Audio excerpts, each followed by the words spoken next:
بسم الله الرحمن الرحيم. السلام علیکم ورحمۃ اللہ وبرکاتہ۔ الحمد للہ وکفا وسلام علی عبادہ الذین اصطفیٰ اما بعد۔ حاضرین و ناظرین، یہ درس نمبر 1884 ہے اور آج سورۃ الزخرف کی 5 آیتوں کی تلاوت اور تشریح کی جائے گی۔ آیت نمبر 16 تا 20، 16 to 20۔ چلیے سب سے پہلے ہم ان 5 آیتوں کی تلاوت کرتے ہیں، لفظی ترجمے اور ترجمے کے بعد تشریح کرتے ہیں۔ اعوذ باللہ من الشیطان الرجیم، بسم اللہ الرحمن الرحیم۔ ام اتخذ مما يخلق بنات وأصفاكم بالبنين وإذا بشر أحدهم بما ضرب للرحمن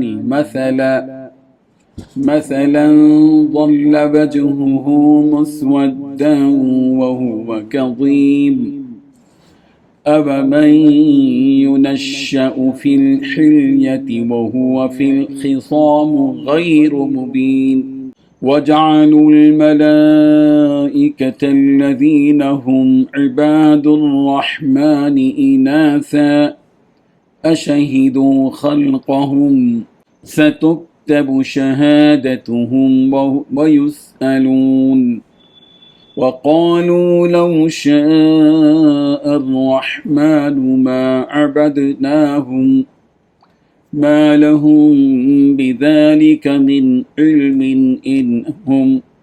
إن هم إلا يخرصون صدق اللہ العظیم۔ لفظی ترجمہ یوں ہیں، ام اتخذا، کیا اس نے بنا لیا، مما ان میں سے جو، یخلق وہ پیدا کرتا ہے، بنات بیٹیاں، واسفاکم اور اس نے تم کو برگزیدہ کیا، بالبنین بیٹوں کے ساتھ، وَإِذَا اور جب بشرا خوشخبری دی جاتی ہے، احدہم ان میں سے ایک کو، بما اس کے ساتھ کہ جس کی، ضرب اس نے بیان کی، للرحمن رحمان کے لیے، مثلا مثال، ظلہ تو ہو جاتا ہے، وجہہ اس کا چہرہ، مسودہ سیاہ، وہوا اور وہ، کظیم غم سے بھرا ہوتا ہے، اب امن کیا جس کی، ینشأ پرورش کی جاتی ہے، فی الحلیتی زیور میں، وہوا اور وہ، فی الخصامی بحث و حجت میں، غیر مبین نہیں ہے واضح کرنے والی، وجعلوا اور انہوں نے ٹھہرا لیا ہے، الملائکۃ فرشتوں کو، الذین وہ جو،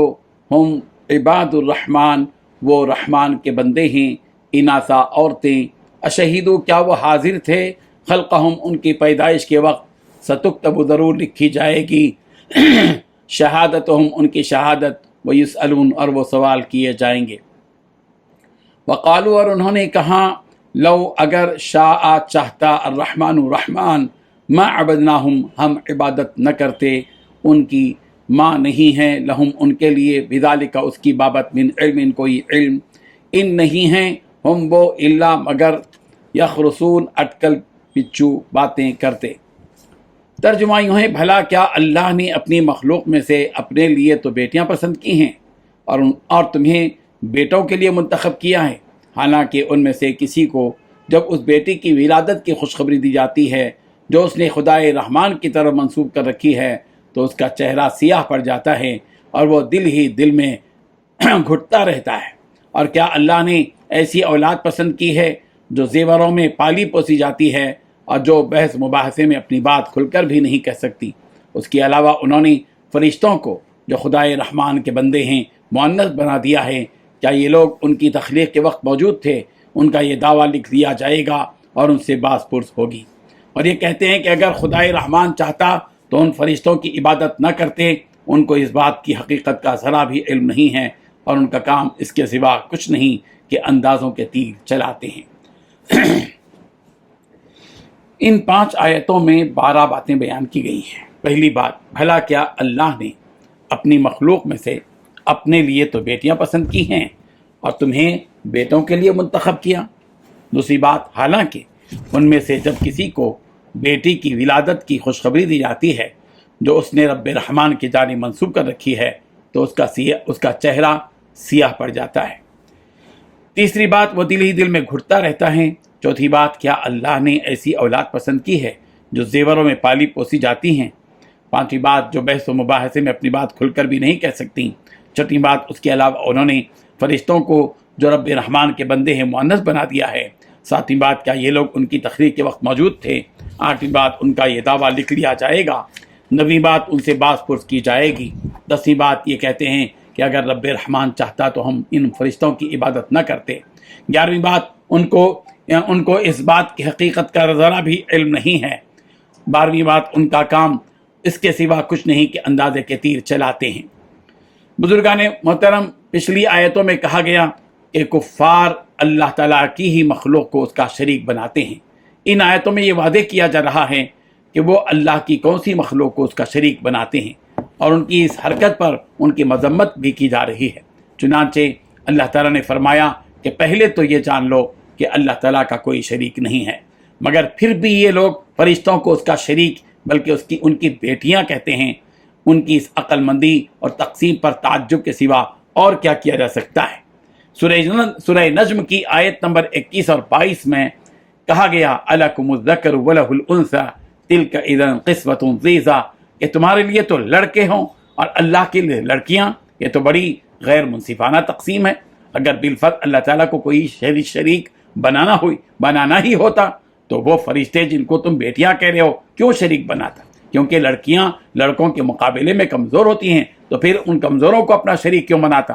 بلکہ کسی طاقتور جنس یعنی مذکر کو اپنا اپنے بیٹے بناتا، جیسے تم لوگ اپنے لیے لڑکے پسند کرتے ہو اور لڑکیوں کا نام سنتے ہی تمہارے چہرے کی رونق ہی اڑ جاتی ہے۔ وَإِذَا بُشِّرَ أَحَدُهُمْ بِالْأُنثَىٰ ظَلَّ وَجْهُهُ مُسْوَدًّا وَهُوَ كَظِيمٌ، کہ جب انہیں بیٹی کی پیدائش کی خوشخبری دی جاتی ہے تو ان کا چہرہ سیاہ ہو جاتا ہے، ایسا لگتا ہے کہ وہ اندر ہی اندر گھٹ رہے ہیں۔ اسی حقیقت کو یہاں بیان کیا جا رہا ہے کہ جب ان میں سے کسی کو بیٹی کی ولادت کی خوشخبری دی جاتی ہے جو انہوں نے رب رحمان کی جانب منسوب کر رکھی ہے تو ان کے چہرے سیاہ ہو جاتے ہیں اور وہ دل ہی دل میں گھٹتے رہتے ہیں۔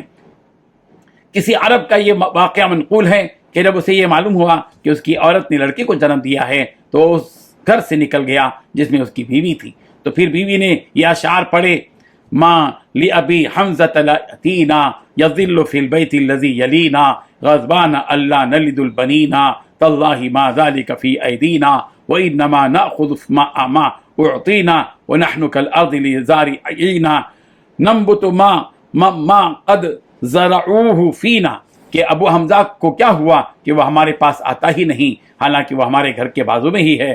اسے اس بات کا غصہ ہے کہ ہم نے لڑکے کیوں نہیں جنی۔ اللہ کی قسم یہ ہمارے ہاتھ میں نہیں، بلکہ ہم تو وہی لیتے ہیں جو ہمیں دیا جاتا ہے، بلکہ ہم تو اپنی کھیتی کے لیے زمین کی طرح ہیں کہ ہم وہی اگاتے ہیں جو ہمیں بویا جاتا ہے۔ اگلی آیت میں بھی اللہ تعالیٰ نے ان پر سخت نکیر کی کہ کیا تم اللہ کے لیے ان کو پسند کرتے ہو جو زیوروں میں پالی پوسی جاتی ہیں اور جو بحث و مباحثہ تک نہیں کر سکتی اور اپنی بات کھل کر کہہ بھی نہیں سکتی؟ کیا اس قدر کمزور اور نازک صنف کو تم اللہ کی بیٹیاں کہتے ہو؟ پہلی بات تو یہ کہ انہوں نے فرشتوں کو مؤنث بنا دیا۔ یہ کس بنیاد پر انہوں نے کہا کہ فرشتے مؤنث ہیں؟ کیا یہ لوگ اس وقت موجود تھے جس وقت اللہ تعالیٰ فرشتوں کو پیدا فرما رہے تھے؟ اگر یہ کہتے ہیں کہ ہاں ہم اس وقت موجود تھے تو ان کی یہ گواہی اللہ تعالیٰ لکھ لے گا جو کہ جھوٹی ہے، اور پھر کل قیامت کے دن ان کی اس گواہی پر انہیں سزا دی جائے گی۔ ام خلقنا الملائکۃ اناثا وہم شاہدون، کیا وہ لوگ اس بات کی گواہی دیتے ہیں کہ ہم نے فرشتوں کو مؤنث بنایا ہے؟ سورۃ الصافات آیت نمبر 150۔ مگر یہ لوگ ایسا بھی نہیں کہتے، بلکہ صرف اپنی عقلوں سے تیر چلاتے رہتے ہیں، جبکہ ان کے پاس ان کے کسی بھی قول کی کوئی دلیل نہیں ہے۔ یہ لوگ اپنے قول میں بالکل جھوٹے ہیں۔ اللہ تبارک و تعالیٰ ان آیات کو سمجھنے کی توفیق عطا فرمائے۔ آمین۔ وآخر دعوانا ان الحمد للہ رب العالمین۔